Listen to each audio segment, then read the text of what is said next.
This is Shaun Sport in podcast form. It's an absolute treat to be catching up with Australian legend Ash Barty, who's recently retired, as we know. She's a three-time Grand Slam winner, and she's written a memoir, My Dream Time. Ash, good morning. Morning, guys. Thanks for having me. Ash Barty, did you write this by yourself? I had some help with some very good people around me. I've been very lucky throughout my whole career and my life, in both professional and personal, to have very good people around me. So I definitely had good people guiding me, but it was a lot of fun to sit down and write it with a collective team. Oh, my God. So, okay, log cabin, like a desk by the beach, an old stately home, antique typewriter. Talk to me. What was our process? More so leaning towards in my backyard with a beer in hand, watching my husband fertilise the grass. So this has got the distinct smell of blood and bone on it. I create the visualisation in my head. It's all the same. I'm glad he gave you some inspiration for your memoir, Ash.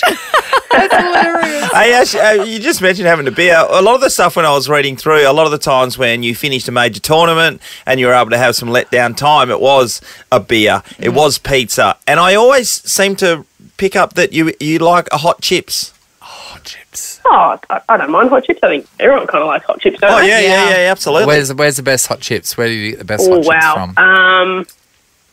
No, I'm not a connoisseur. I don't know.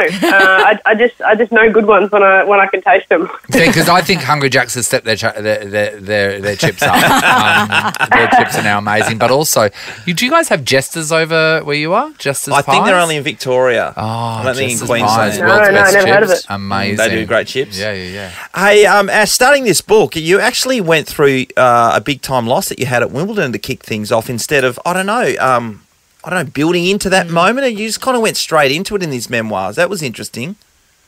Yeah, I think for me it was a really pivotal moment in my career. It was probably the defining match that helped me find success. It was the defining match that the choices after that experience at Wimbledon probably could have gone one of two ways, and we chose the positive way. We chose change, and we chose to become better. And I think if I didn't, that was probably the moment for me that really was the catalyst for the rest of my career. Because if I didn't make that positive change, I probably end up being an average, 50 to 75 player in the world, grinding along, not really fulfilling, finding fulfillment in myself or in my passion. So I think for me, that was probably the most important chapter to write. It was a really difficult one.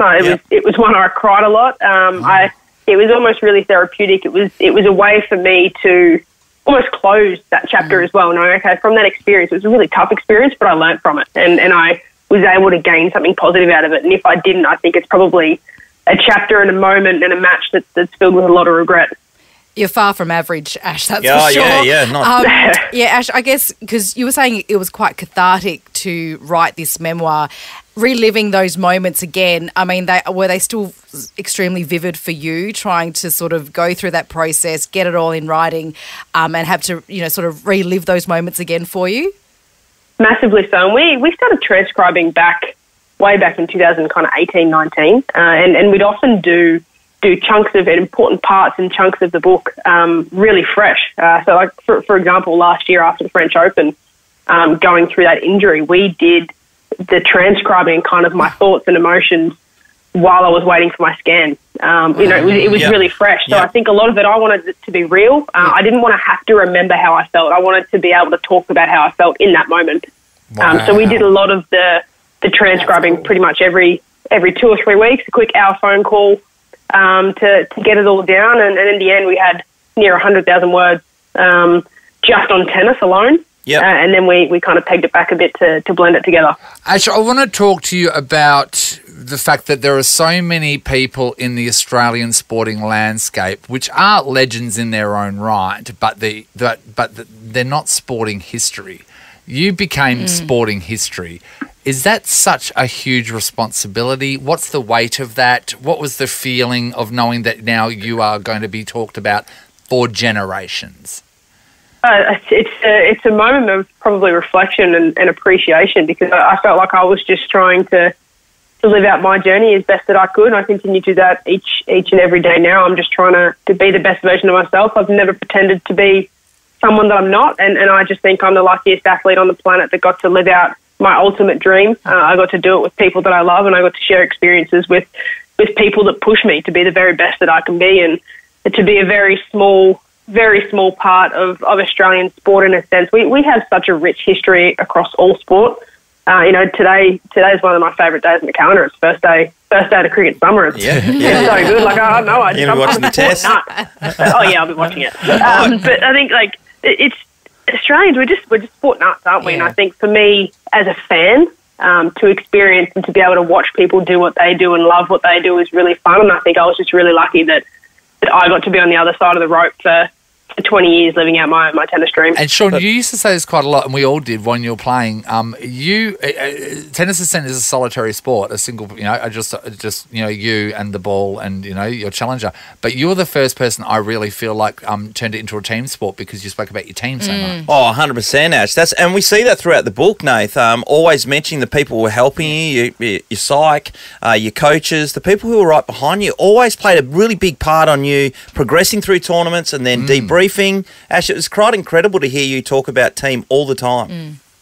Yeah, for me, it was just so important. It was it was a moment for me to genuinely appreciate and kind of probably give my team the acknowledgement they deserve. I always knew that they deserved it. Maybe not everyone surrounding. They always got to see me on the court or me on centre court or me in the media. And they never saw my team because there is such a big team. There are so many people that are pieces of the puzzle that helped put me back together, that picked me up when I was down and that helped me through really tough times. And I couldn't do a tenth of it myself. Absolutely, without them, I'd be nothing. So I think more this is an acknowledgement to them for their time and effort and love and commitment and professionalism that they put into my career and their sacrifices to invest in me. And, I'm very much and forever grateful to them for that. And we have, we built relationships over time. Yeah. That are like family now. And what is most special, I think, about my entire career is that my relationship with Tyes, with Crowe, with Tubbs, my trainer, with my physios, hasn't changed to this day. We still have the same group chats, so we're talking about the cricket or the banter or AFL, whatever it is. It's just, there's just no more, okay, we're booking a court at 10 o'clock tomorrow morning or we're playing such and such. Let's get ready. It's amazing that we've been able to flick the switch so seamlessly.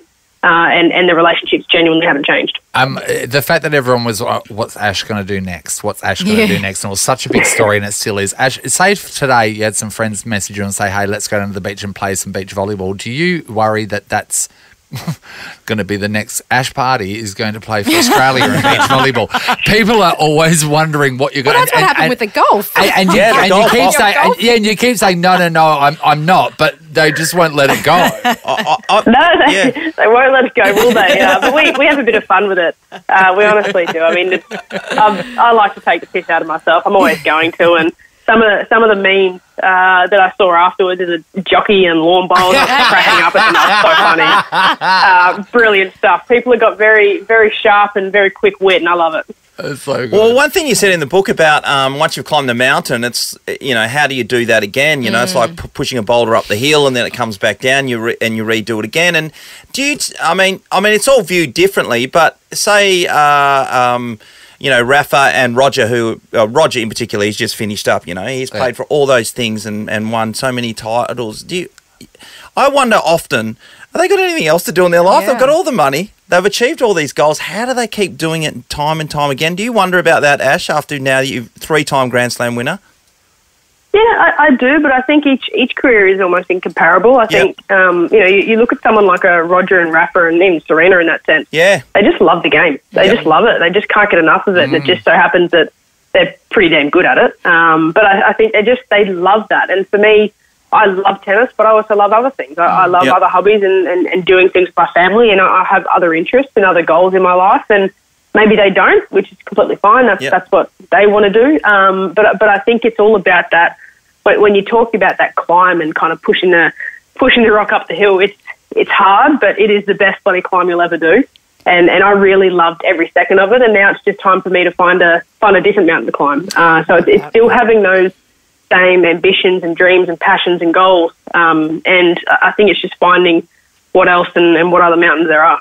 Of course, rumour going around right now that you're going to be a professional trampolinist. Would you like to comment? Did you start that one, did you?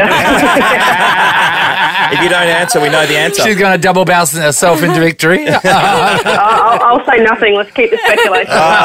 Okay. Well, we really appreciate your time, Ash. I know that everyone's wanting a piece of you. And it's so funny, you retired, you go, retirement, that means laying on the beach. But I know you're super busy. We see you everywhere, writing books, writing children's books. This one's called My Dreamtime, Ash Barty.